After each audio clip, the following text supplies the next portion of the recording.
karon nag-ingon, walay tao nga mahimong ulipon sa duha ka agalon. Dili kamo makapaulipon sa Dios ug sa salapi. Kini nga mga pulong nagpahinumdom kanato nga kinahanglan pilion nato ang Ginoo ibabaw sa tanan. Ang salapi ug mga butang sa kalibutan tinuod mahimong mapuslanon. Kay importante kana sila sa atong kinabuhi. Aban dili kini mao ang atong katapusan nga tumong. Kay ang tinuod nga bahandi mao ang atong relasyon sa Dios ug sa atong isig ka tawo. Kay kung matinud-anon kita sa gagmayng mga butang, matinud-anon usab kita sa dagko.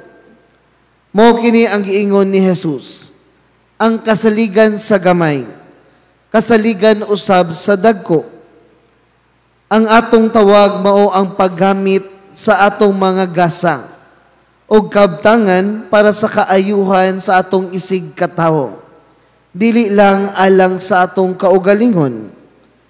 Sama sa mga kauban ni San Pablo sa unang pagbasa. Kita usab gitawag nga mutabang ug mag-alagad sa uban. Busa mga igsuon, atong pangutanon ang atong kaugalingon karon. Asa nato ibutang ang atong kasing-kasing?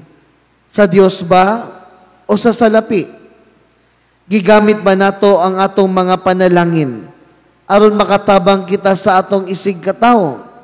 Ilabi na karon na aduna kitay daghang mga igsuon nga namatyan, nawad-ag mga panimalay, nawad-ag mga panginabuhian tungod sa makusog nga bagyo.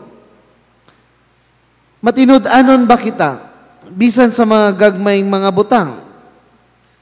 Kay mga igsuon, ang kalibutan magdani kanato nga magpuyo alang sa kwarta o kahayag sa ubang mga tawo.